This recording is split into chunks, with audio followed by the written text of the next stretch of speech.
Hi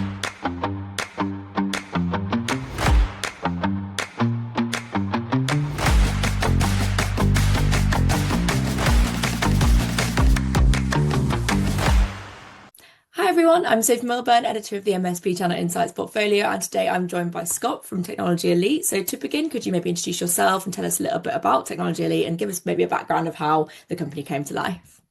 Yeah, sure. Thanks, Sophie. So I had an MSP in Australia. Ultimately, that was about a 16-year journey with that MSP. Started that, built it up, and eventually sold it. Now, part of that journey was experimenting with staff offshore. And in 2009, I think it was, we started hiring in the Philippines just to see what the skill sets were like and what the costs were like and things like that. Mhm. That wasn't a particularly easy experience. It was really quite difficult. We learned a lot by trial and error, which is not a good way to learn anything, really. What we found was that running a business in another country or a country like Australia doesn't really teach you everything you need to be able to adapt your management to a different culture in a different country. So, 3 or 4 years there, we spent a lot of time, and it was quite frustrating learning everything the hard way. Um, and as we made those mistakes, we kind of built a guide, built some help for our managers so we wouldn't keep making the same mistakes. But gradually and eventually, we really succeeded at building a fantastic technical team in the Philippines, and we expanded it out into non-technical roles as well, accounting and sales support and things like that. Um, Yeah. so look, the success came eventually, but it was quite a long journey. And then at that point, I started getting asked by friends in business, what we were doing offshore and how it was going. So I was giving them some guidance and showing them some of the internal guides that we'd built, and started bringing a few of them over to the Philippines and showing them around. Um, and I guess what we realized was that what we'd spent those years doing was building a system for MSP success with an offshore team. Mhm. And so in 2015, we decided to kind of spin off a separate business and set up Technology Elite in the Philippines and start helping other technology firms. And part of that was choosing a direct staffing model, in other words, so the client could manage their staff directly. And maybe we'll talk a bit about that later. So Yeah. it's not a traditional outsourcing or knock type service that we do. And within a few years, that business was overtaking the MSP. So I was flying backwards and forwards between Australia and the Philippines, and that was becoming a bit difficult. And so that was part of the decision to ultimately merge my MSP and then eventually in 2018 sell it. And from that point, I moved to the Philippines, and I've lived here ever since about 2018. Oh, And wow. today we're close to around 600 staff, a bit under 600 staff across 120 odd clients in about 6 countries. Right. That's you said it might not be the best way to do it, but I feel like that's such a good way of doing it, of learning through mistakes. And then you can like iron out all the problems and then get to where you are and where you want to be. So I think that's incredible. And but That is actually, true. It's just a yeah, very expensive way to do it. yeah, that's very true as well. But as you said, that you've described your model as building more of an offshore team rather than a traditional outsourcing kind of Hmm. system. So how does that differ in practice from what most service providers might kind of expect? Yeah. So, and this model that we use now didn't really exist before. And it was kind of more the traditional outsourcing model, which Yeah. came from call centers, as you might know. Mhm. But the difference is all around control and transparency, I think. Like traditional outsourcing firms, like a call center or maybe a NOC, a network operations center, they've got a management model that's designed really for massive scale with a focus on minimizing cost. It was huge corporates that drove the need for that kind of outsourcing model. So if you're a telecommunications company who gets 2,000 calls a day for internet tech support, that's perfect for traditional outsourcing because it's the same kinds of tickets over and over again. The skill level's not particularly high, and the telecom company really just wants to get an outcome at a price. So they'll Right. pay a call center for outcomes. They don't care how many people. The call center decides how many people. They train the people. Um, the telecom company just says, we want all calls answered in 30 seconds and an average resolution of 3 minutes or whatever it is. Right. And so all those roles and all those people doing the work, they're pretty replaceable in that scenario because it's not particularly high-end work. And those call centers have 80 to 120% annual staff churn. Wow. All of their staff are gone within a year, more or less, because it's not particularly nice work. They're not treated well. They're not paid well. And so after experimenting with that model, I realized that doesn't sound like an MSP at all. That doesn't describe what an MSP does or looks like. There's not thousands of simple tickets every day.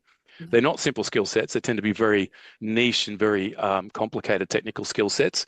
They're not easily replaceable staff. And they're certainly, those staff certainly do care about what they earn. They're very skilled in their rare skill sets, so they demand quite a bit of salary and they want to be treated well. So, and of course, every MSP has a different tech stack and different processes. And so for an MSP to train a third-party vendor to do their support, it's extremely difficult. Most Yeah. MSPs can't do it. We couldn't do it. So what Right. an MSP needs is full control over the people, the processes, and the quality of the outcomes. And you just don't get that with traditional outsourcing. The way to do that is for the MSP to manage the staff, to choose what staff they're going to have on board, firstly, and then manage those staff directly, follow their own processes, do everything the way that they're used to doing it. And so Right. that was kind of the starting point for Technology Elite, to start with what does an MSP actually need as the outcome, and then build the solution that matches. So could you talk me through what you actually do for an MSP client kind of day to day? Yeah, that's pretty important, isn't it? Oh, So, yeah, so as I mentioned, the clients have direct management control over each of the staff that they hire through us. So we're not involved in each ticket. We're not constantly supervising each staff. The MSPs don't have to train us on their procedures at all. They just manage their staff here the same way they manage their onshore staff. So what we actually do in the background is we do all of their recruitment. We've got very advanced recruitment techniques that use technical exams and a range of other techniques to very accurately match applicants to what each MSP wants, which is always a little bit different business to business. So recruitment, we do all the HR support services. So the employees are signed up with us. We make sure we follow the laws of the Philippines.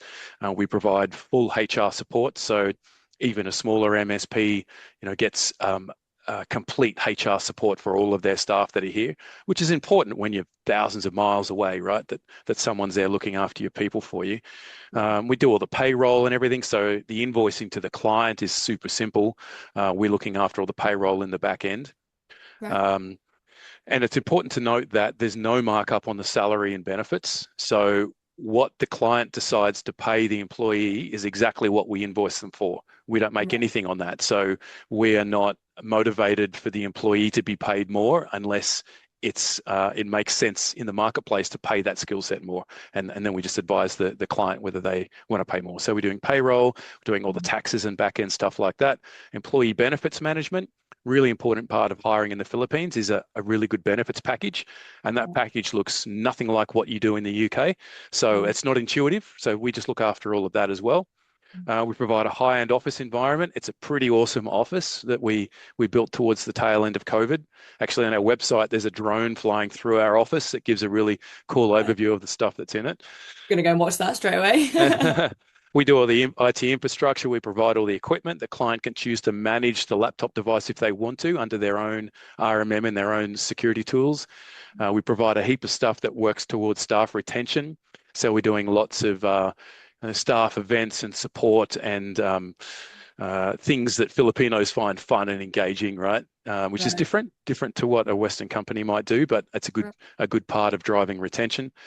And we've got our really completely unique and very detailed advisory service that I keep referring to, and that's the thing that is the big standout. That doesn't matter how experienced you are with offshoring. That's how we take every MSP through the journey to a world-class outcome.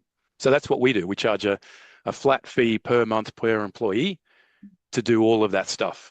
And then the salary and benefits are whatever they cost it without any markup. Yeah. Yeah, and that's definitely good that you come from that very long MSP background so that you can see, yeah, exactly what they need. But in the UK Mm, especially, many still, as you mentioned, associate kind of that offshore support with that NOC style outsourcing. mm. So why do you think that might still have that kind of gap in understanding, and how do you look to kind of bridge that? Yeah, it's interesting. I've kind of noticed that different parts of the world have adopted this model at different speeds. Mm. I'm not entirely sure why that is, but say, Australia started adopting this model, this full kind of direct control model of offshoring before the US did. Right. Then the US has been kind of big on it for the last 5, 6, 7 years. Um, Canada was kind of the same pace. So yeah, maybe the UK was perhaps a bit hampered by a memory of low quality offshore outsourcing experiences, bad call centers and things like that. Or Right. maybe the UK is just very aware of what's happening closer to its shores, but a bit less, like in India, for example, but less aware of what's happening in the Asia Pacific region where these kind of models emerged. Right. And I can imagine people kind of assume that things might go a little bit wrong when you start to think about things like culture and all those things. How do you kind of look Mm. to approach that and overcome that concern? Yeah, it really is quite a big issue, probably more than you expect when you Mm. start. And that's certainly one of the things that my MSP struggled a lot with in the early years. And that is a core part of our solution now in Technology Elite, is making sure our clients understand the culture of the Philippines and know Mm. how to integrate their teams properly. Um, I guess that's a common issue, is that the geographic, cultural, and communications get in the way of getting the best outcomes. An easy example of that would be when you hire a new team member in the Philippines, they're Mm. very likely, for cultural reasons, to say yes, boss, a lot. Right. And it's just kind of nice. They say, yes, boss. Can you do this? Yes, boss. Will you do that? Yes, boss. Mm. So you might say, have you ever used Veeam backup before? Yes, boss. Oh, okay. But have you used it, for restoring VMware virtual servers? Yes, boss. Well, have you ever done it in a live environment? Yes, boss. That Mm. doesn't mean yes, boss. That means I'm too scared to say no, so I'm just going to keep saying yes. Right. Okay. Um, and Yeah. And that comes and with its own problems. yeah, I mean, Western managers expect employees to talk about their skill gaps, right? That's Mm. what we're used to doing. Someone to come to you and say, actually, I haven't done that in 5 years and I don't really know how. Can you give me a hand with this? But Yeah. in Asia, talking about your skill gaps feels like discussing your own incompetence. And so it's a Right. slightly different cultural angle on it. Mhm. But what we learned is that all of those cultural differences, they're predictable and preventable. So if we can coach the managers of our clients to understand these cultural differences and how to tweak their communication style, tweak their management style just a little bit, then they get the kind of outcomes that they want. But if nobody tells you that stuff, that's the kind of things that you're constantly tripping over. Yeah, and I guess that kind of comes with that ongoing support. It's not kind of a one-off. Here's the initial communication, and then it finishes. And I think that is so important in your model to have that ongoing support. So why do you think that layer Mm. is kind of so critical to making it actually kind of work long term? Yeah, we do have an actual system, and we're the only provider that does this. Mm.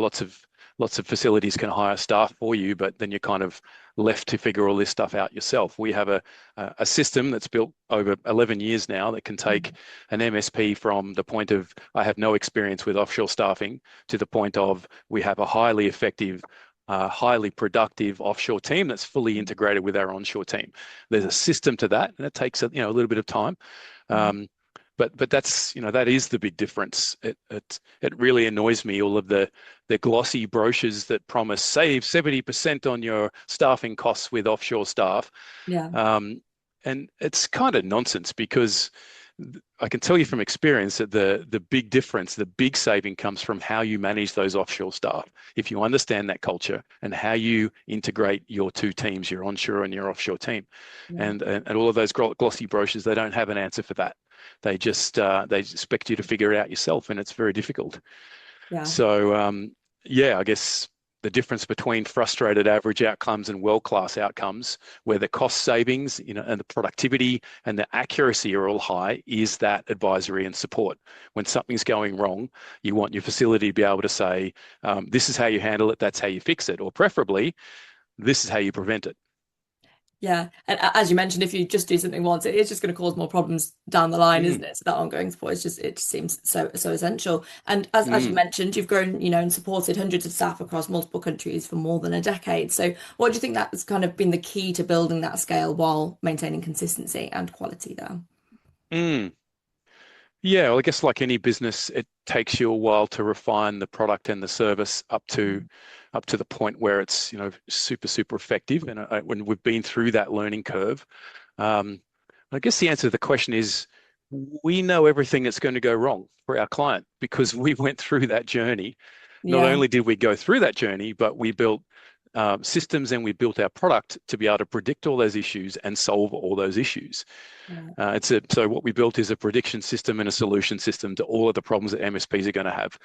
Um, and every single thing that an MSP needs, that's all built into the system. Scaling makes scaling very easy from our perspective. We're not solving new problems every day.